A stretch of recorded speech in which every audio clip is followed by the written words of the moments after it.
નો પ્રભાવ કેટલો છે એ અહીંયા આ વાર્તામાં આપેલું છે અને આ વાર્તાની અંદર મહાભારત વખતનો જે બનાવ બનેલો હોય છે, કોઈ ઘટના હોય છે, એ ઘટનાનું અહીં વર્ણન કરવામાં આવ્યું છે. બરાબર છે. હું સંસ્કૃતે વાંચીશ અને એનું ગુજરાતી પણ અનુવાદ કરીશ. બરાબર. તમારે ખાલી ચોપડીની અંદર ધ્યાન આપવાનું છે. બરાબર. ના ખબર પડે પૂછવાની. એક લીટી સંસ્કૃત થશે, એનું ગુજરાતી અનુવાદ થશે. એક બાલક આસીત, એક બાળક હતું. તસ્ય નામ એકલવ્ય આસીત, તેનું નામ એકલવ્ય હતું.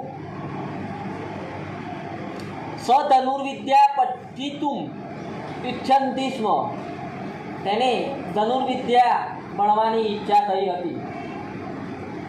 એકદા સ દ્રોણાચાર્ય સમીપમ આગચ્છત અવદત ચ, અને એક દિવસ દ્રોણાચાર્યની પાસે તે બાળક આવ્યું. ગુરુદેવ અહમ અપી ધનુર્ધર ભવતી ઈચ્છામિ, અને આવીને ગુરુદેવ મારે ધનુર્વિદ્યા શીખવાની ઈચ્છા છે, કૃપયા માં સ્વીકારો, મારી કૃપા સ્વીકારો, તમે મને કૃપા કરો મારા ઉપર કે મને ધનુર્વિદ્યા આવડે. આચાર્ય પ્રત્યયવદમ, અને આચાર્યએ કહ્યું, આચાર્ય ગુરુ દ્રોણે કહ્યું, અહમ કૌરવાન પાંડવાન ચ પાઠ્યામિ, એટલે કે હું કૌરવ અને પાંડવોને ભણાવી શકું છું.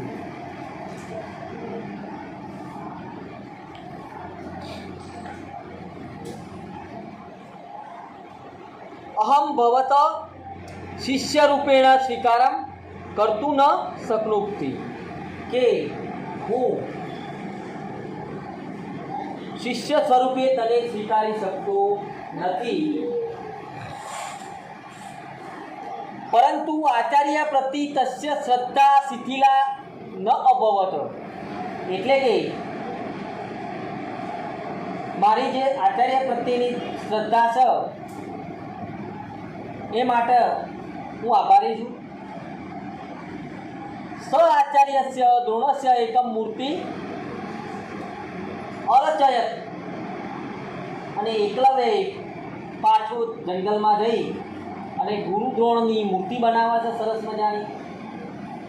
તો ભાઈ મારા ગુરુ જ છું, એની સામું રહી અને એ મૂર્તિની સામું બેસી અને ધનુર્વિદ્યા શીખશે. સપ્રતિદિનમ મૂર્તિ અનુમત, અને દરરોજ એ પ્રતિબિંબની મૂર્તિ બનાવેલી હોય છે એની સામે બેસી જાય છે. પ્રાતઃકાલમ સાયંકાલમ પર્યંત ધનુર્વિદ્યાયા અભ્યાસ અકરોત, સવારે અને સાંજે ધનુર્વિદ્યાનો અભ્યાસ કરે છે મૂર્તિની સામે બેસીને. શનૈ શનૈઃ સહ,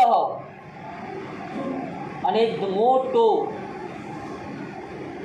ધનુર્ધારી બને છે. શનૈ શનૈ એટલે જો પાછળ આપેલું છે ધીમે ધીમે, શનૈ શનૈ એટલે ધીમે ધીમે એ મોટો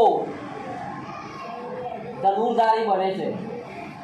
બરોબર છે. ધનુષ્ય વિદ્યામાં પારંગત બને છે. એકદા તસ્મિનમ બને ગુરુ દ્રોણ, એકવાર ગુરુ દ્રોણ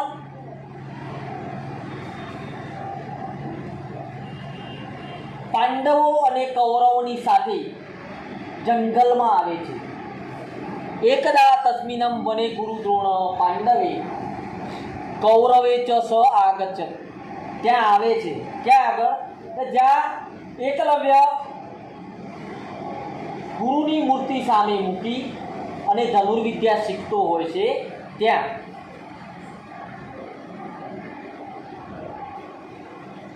એક કુક્કુર તાન દ્રષ્ટવા બસ, ત્યાં પુત્રો તેમની સામું બસે છે.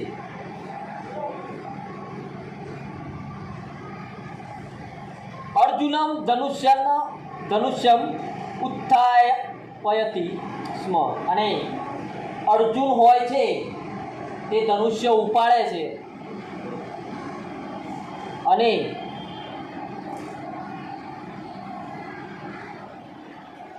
પુત્રના મોઢામાં ધનુષ્ય બાણ લગાવી દે છે. તદૈવ એકલવ્ય બાણે તસ્ય કુક્કુરસ્ય મુખમ અસિત્યમ, અને એકલવ્ય જુએ છે તો દ્રોણાચાર્ય એતત પતુભેવનો દ્રષ્ટવા તચ આગચ્છત તમ ચ અપૃચ્છત ક એવ ક તવ આચાર્ય, અને એને પૂછે છે કે તારા આચાર્ય કોણ છે, કે તને ધનુર્વિદ્યા શીખવનાર ગુરુ કોણ છે. તદા સ દ્રોણાચાર્યતા મૂર્તિ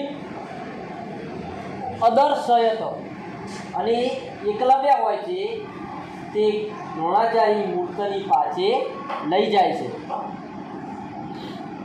હવે જો આ કેટલી ગુરુ પ્રત્યેની શ્રદ્ધા, આત્મવિશ્વાસ. હાલ તો આધુનિક ગુરુઓની આત્મવિશ્વાસ બાળકોનું અમુક જ બાળકોનું હોય, બધા બાળકોનું હોય નહીં.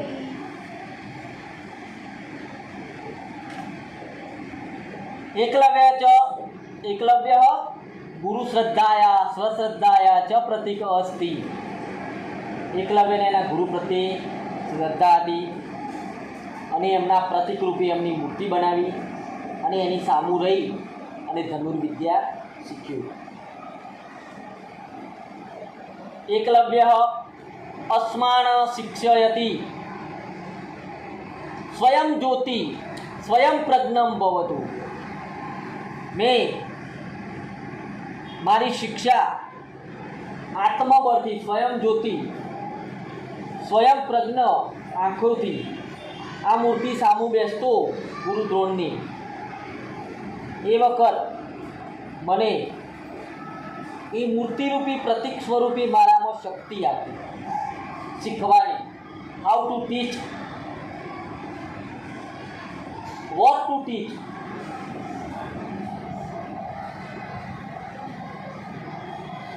यदि अस्माकं आत्मश्रद्धा अस्ति तर्हि कापि सिद्धि दुर्लभा नास्ति. अनन्तरम् आत्मश्रद्धाया बलेन नम स श्रेष्ठ धनुर्धर अभवत. અને આ શ્રદ્ધારૂપી મારા આત્મશ્રદ્ધારૂપી બળથી શ્રેષ્ઠ ધનુર્ધર હું બની શક્યો. સરસ મજાની વાર્તા છે. એક મોટું જંગલ હોય છે. એ જંગલની અંદર મહાભારતનો એક પ્રસંગ આપવામાં આવ્યો છે. ગુરુ દ્રોણ 5 પાંડવો અને 100 કૌરવો અમને ધનુર્વિદ્યા શીખવવા માટે એમની નિમણૂક કરી હોય છે. એમને કીધેલું હોય છે